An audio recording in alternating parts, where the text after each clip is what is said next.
Stolen Words.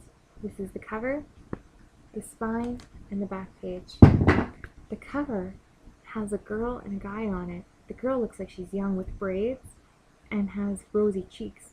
And the guy has lots of wrinkles and circles under his eyes, so I think he must be older. Maybe he's her dad. I think we'll read and find out. This is the title page, Stolen Words. This is the first page. It looks so bright and blue. I wonder what she has in her hand. I think I'll read to find out. She came home from school today, skipping and dancing, humming a song under her breath, clutching a dream catcher. Oh, I think that must be what this is. Clutching a dream catcher. That makes sense. I think clutching must refer to how she's holding it. I think I'll read on. Clutching a dream catcher she had made from odds and ends, bits of string, plastic beads, and brightly colored feathers. Her glossy braids danced against her shoulders. Glossy. That's a new word for me. Now when I put my hair in braids, it tends to look nice and shiny. I think that's what glossy must mean. I think I'll continue. Swaying with her. Swaying. That's another new word. I think it means to go back and forth. Because that's what my braids do when I'm bouncing along. Swaying with her. Black as a raven's wing. Black as a raven's wing. I think a raven is a type of bird, and their wings are usually black. So her hair is really black. I think that's what that means. This page is all pretty with greens and purples, and she looks so happy and skipping. Oh, and there's the guy from the front cover. I think on this page we'll find out who he is. I think I'll read on. Grandpa, she asked, clutching his hand, spinning under his arm before dropping it again. How do you say grandfather in Cree? Cree, that's another new word. I think that must describe his language. That makes sense to me, because she's asking how to say grandfather in Cree, and this book is about stolen words. I think Cree is the words that are being referred to. I think I'll read on. He stopped breathing for a moment. A lifetime to a 7-year house. That didn't sound quite right. I think I'll reread that. A lifetime to a 7-year-old. That makes more sense. I think I'll continue on. Oh, she looks sad in this picture. I think we're going to find out why she looks sad. But her eyes are all furrowed, and her lips are all pouty. I think it has to do with these lost words. I think I'll read on. He looked down at her sadly. Oh, I don't remember, he answered. I lost my words a long time ago. Frown clouded her face. How do you lose words, Grandpa, she asked. They took them away, he answered. She thought for a couch. Oh, that doesn't sound right. I think I'll reread that. She thought for a moment. That makes more sense. I think I'll continue on. Where did they take him, she asked. Oh, I didn't know you could take away words. I think we'll find out in the next couple of pages where they took him. Let's find out. Looks like these girls are waving to this bus. I think I'll find out what's going on. Where they took all of us, he said. Away from home. Away from laughter and soft words. Away from our mothers who cried for us.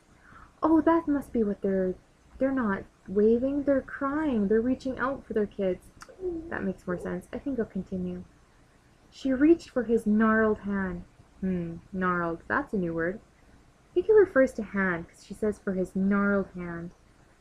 I think it must mean like old and knobby, because that's what I think of when I think of really old people's hands. I think I'll continue on. Who took you away, Grandpa? She asked quietly. Men and women dressed in black, talking to us with words we did not know, he answered. They reached home and sat on the stairs together. That must be what they're doing over here, is they're sitting on the stairs talking. I think I'll continue on. This page looks scary. It's all in black and white. And there's a black man, or a man in a black outfit. I think that must be what he was referring to on the last page. Men and women dressed in black. And he looks really old. He's missing a lot of hair. Well, he's trying to trap this bird in this bird cage. This bird has black wings. I wonder if it's a raven, like on that first page where she referred to her hair as being as black as a raven's. I think I'll read on. Where did they take you, Grandpa? She asked. Away to a school that was cold and lonely. Where angry white faces raised their voices and their hands when we used our words, he answered. They took our words and locked them away, punishing us until we forgot them, until we sounded like them. I think that must be what this is representing. All their their voices are being taken away and caged like a raven in a bird cage. I think this must be a memory, which is why it's in black and white. That makes sense to me. I think I'll continue on. Oh, here she looks so sad, or he looks so sad. It looks like she's trying to comfort him. He's got tears coming down his face. I think I'll read on. Harsh, sharp words, so different from the sound of our beautiful ones. She touched his weathered face, tried to wipe the sadness away with her soft hands. This reminds me of when my mother tries to make me feel better if I'm hurt or sad, and she wipes away my tears. I think I'll read on. She looked down at her lap and handed him the dream catcher that she had made for her room. You take this, Grandpa, she said. Maybe it will help you find your words, computer. That didn't make any sense. I think I'll read that again. Maybe it will help you find your words again. That makes more sense. I think I'll continue on.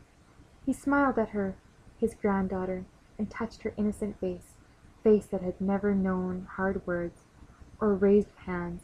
He smiled and kissed her head. Innocent, that's a new word for me. I think I'll read that again. And touched her innocent face.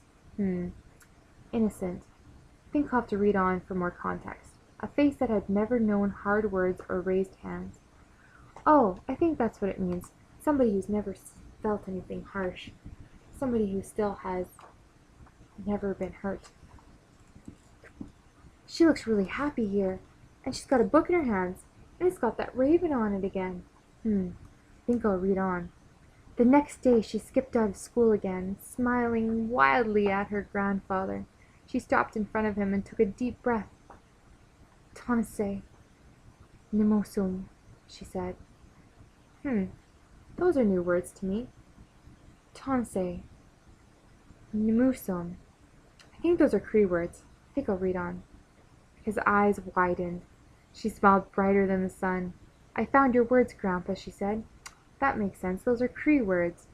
She brought them back for her grandpa. She pulled a tattered.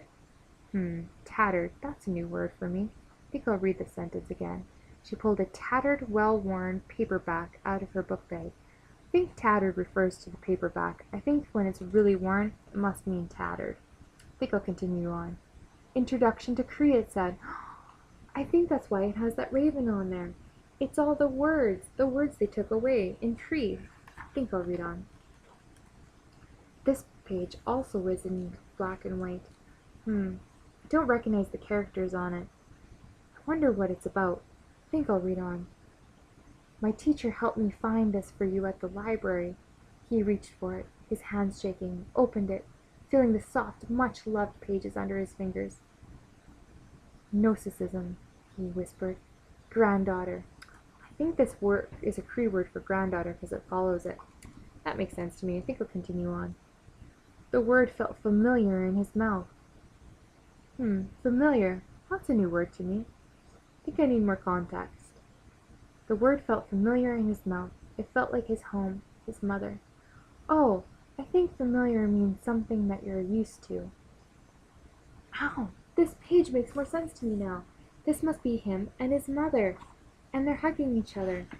That makes sense to me. I think I'll read on. Look at these ravens and all of these Cree words. I think these are all the Cree words from the book that are being released, that he's remembering. He turned the pages of the book carefully. Musin again. Book. He turned another, word after word. Pikiskuina. His words. Pages and pages of them. He looked at his granddaughter. His gnosticism. Thank you, Tineke, he said. Oh, and this page she looks so happy. Oh, and look, there's more ravens being released. I think these are the words being released. I think I'll read on.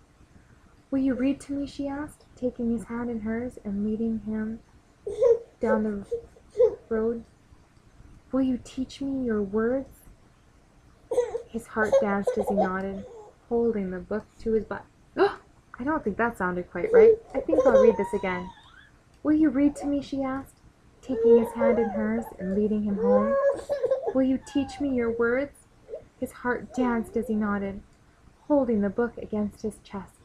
That sounds right. They look really happy. I think he's going to share his words. Oh, and this last page, the yellows and greens make me think that they must be very happy. And this raven between them, I think that means that they're sharing words between each other. Oh, I really like this book. This book makes me think of any time that my grandparents had passed down any stories to me.